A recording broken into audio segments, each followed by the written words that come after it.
नमस्कार दोस्तों। आशा करता हूँ कि आप लोग अच्छे एवं मस्त होंगे।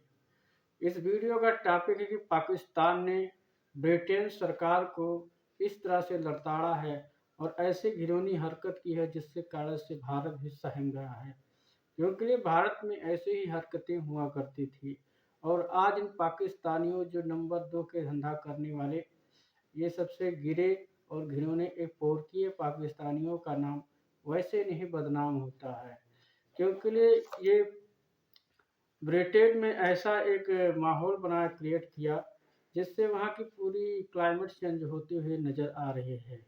इसका कारण है कि इन पाकिस्तानियों ने ऐसे ऐसे कारनामे किए हैं जिसको देख करके वहाँ की ब्रिटेन की गवर्नमेंट और जो एलन मस्क और जेके रोलिंग जैसे लोगों ने इस पे एक सख्त कदम उठाया है। वो मामला क्या है? वो मामला आप लोगों ने सुना होगा। एक ग्रूमिंग गैंग होता है। क्या होता है? एक ग्रूमिंग गैंग। ग्रूमिंग गैंग का कार्य यही होता है कि जिस तरह से भारत में एक लव जिहाद चलता है, उसी प्रकार से ग्रूमिंग गैंग का भी काम होता था। आज से नहीं हो रहा है। ये लगभग मामला जब से चला है 1997 से और 13 के बीच में लगभग ये मामला चल रहा था, लेकिन इससे पुराना भी मामला हो गया है इससे। लेकिन इसको लोग को नज़र में नहीं दिखाई पड़ रहा था और वहाँ की पुलिस सेना भी बच रही थी, क्योंकि जिस तरह से भारत में एक सेकुलर शब्द जुड़ा हुआ है, उसी तरह से ब्रिटेन में एक ऐसा शब्द है नस्लवादी। अगर हम किसी के साथ भेदभाव करते हैं तो उस पर नस्लवादी का एक तरीके से एक एजेंडा चलता है, जिससे कोई बंदा किसी को कुछ नहीं कह पाता है। बड़े बड़े पुलिस वाले अधिकारी भी उस मोहल्ले में नहीं जाना चाहते थे जिस मोहल्ले में ऐसे दरिंदगी भेड़िए बसे हुए करते थे। एक भेड़िए पाकिस्तान से अधिक मात्रा में पाए जाते थे और ये वहाँ पर जाकर के नंबर 2 का धंधा करते थे। ये पाकिस्तानी भेड़िए जो हुआ करते थे, ये ब्रिटेन में यही काम किया करते थे कि 11 से लेकर 16 साल तक बच्ची को पहले जो स्कूल में जाते थे, स्कूल के बाहर अपना बैन खड़ा कर करके और इन लड़कियों को प्रेम के भाव में, प्रेम के जाल में फंसा फंसा के महंगे गिफ्ट को दिखा दिखा कर फिर इनको नशे का लत लगाया करते थे, जिसके कारण से जब नशे के लत लगने के कारण इनके साथ पूरा गैंग हुआ करता था और यही काम किया करता है। फिर भी ब्रिटेन सरकार में जो ऋषि सुनक थे, इन्होंने इस पे कदम उठाया था। लेकिन हाल ही जो लेबर पार्टी है, जब लेबर पार्टी का चुनाव हुआ तो वहाँ पर ब्रिटेन में इस वक्त लेबर पार्टी है और उन लोग इन पाकिस्तानियों ने उन्हें जमकर वोट दिया, जिसके कारण से कीर स्टारमर वहाँ के प्रधानमंत्री बने और इस पे सख्त कदम नहीं उठाया जा रहा है। इसी को लेकर के एलन मस्क और जेके रोलिंग जैसे और ट्रंप जैसे लोगों ने इस पे कहा कि कदम कार्रवाई किया जाए।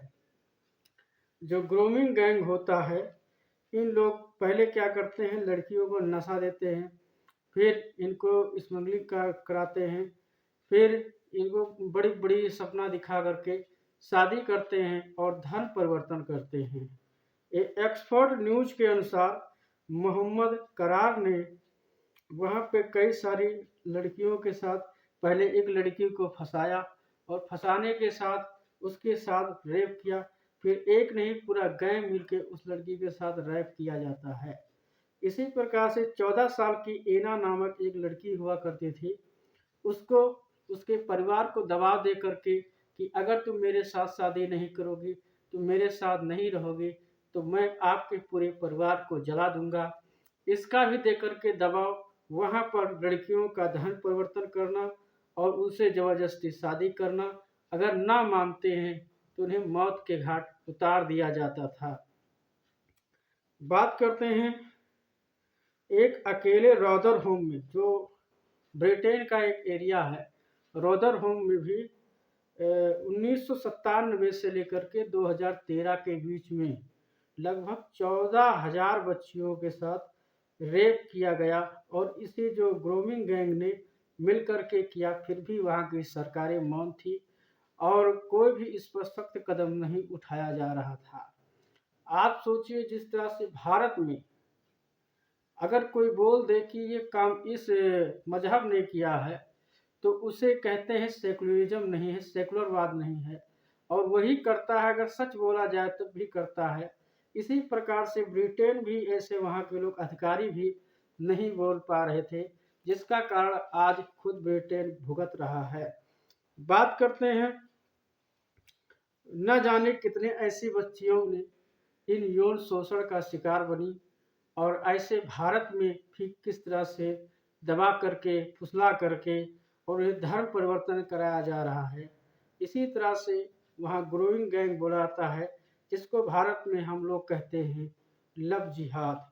बात करते हैं 1989 से लेकर के 2011 के बीच में 1000 बच्चियों का ग्रूमिंग गैंग ने यौन शोषण किया। मान गए तो शादी किया और उनका धर्म परिवर्तन करा दिया, ना मानी तो उन्हें मार दिया गया, या राड जला लगा करके मुंह में लाल कपड़े डाल करके उन्हें किया गया कि कोई ना जान पाए। इधर बात करते हैं रॉसडेल में 15 साल की विक्टोरिया आगे बिबेलियो ने से भी इसी तरह से, उसका कोई सहारा नहीं था बच्ची का।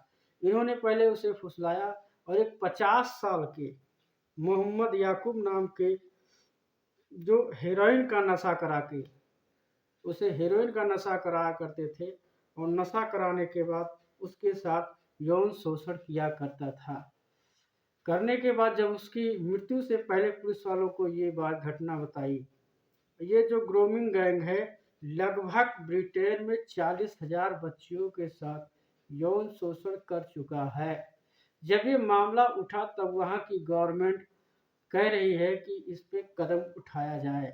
कई हजार 2012 में, जब 2001 की घटना से लेकर के 2012 में लगभग कुछ लोगों को फांसी दिया गया, और ये बढ़ती चली गई, जिसमें आज ये ग्रूमिंग गैंग बना है। और इसी प्रकार से जो वहाँ की गवर्नमेंट है, लेबर पार्टी की गवर्नमेंट है, वो इस पे सख्त कदम नहीं उठाना चाहती थी, क्योंकि इस चुनाव में इनको अधिक वोट पाकिस्तानियों ने दिया है। और ये सबसे बड़ी दुर्भाग्य की बात है, भारत की बात है। इसी तरीके से हम भी भारत में खबर सुन रहे हैं, जिसका नाम है लव जिहाद। लव जिहाद बिल्कुल यही, जो हम लोग ग्रूमिंग गैंग पढ़ रहे हैं, पढ़ते हैं, इसके बारे में जानते हैं, बिल्कुल इसी के आधार पर भारत में भी यही काम चल रहा है, जिसको लव जिहाद नाम दिया गया। पहले लड़कियों को फंसाना, पढ़ी लिखी लड़कियों को फंसाना, और उन्हें पहले धर्म के बारे में बताना कि ये तुम्हारा धर्म गलत है, ये है, वो है। फिर उन्हें फंसा करके शादी करना, अगर नहीं मानती उनके साथ रेप किया जाता है, और रेप करने के बाद उनको पता नहीं कहाँ गायब कर दिया जाता है। इसी प्रकार से भारत में भी एक, अगर इन लोग को हम लोग कहते हैं, भारतीय कहते हैं नहीं ये एक खास तबका का है, तो उनके कहते हैं सेकुलरवाद खतरे में है, ये खतरे में है, वो खतरे में है। आप लोग देखिए किस तरह से ब्रिटेन की हाल हो गई है, खुद ब्रिटेन इनमें सख्त कदम उठा रहा है। लेकिन बात करते हैं पाकिस्तान की, तो पाकिस्तान सबसे अधिक इसमें इन्वॉल्व है। जो वहाँ की लेबर आर्मी जो है, वहाँ पर रिपोर्ट दिखाती है कि एशियन मैन ने जो किया है, बल्कि ये नहीं कहती है कि पाकिस्तानियों ने किया है। लेकिन आज पता चल रहा है किस तरह से काम चल रहा है जोरों से, और भारत में भी इस पर चल रहा है। भारत सरकार को भी इस पर सख्त कदम उठाना चाहिए, और ऐसे विचारधारा सोच वालों को सख्त से सख्त कार्रवाई करना चाहिए। आपका क्या विचार है? ऐसी जानकारी के लिए वीडियो को लाइक, कमेंट, शेयर करें। जय हिंद, जय भारत।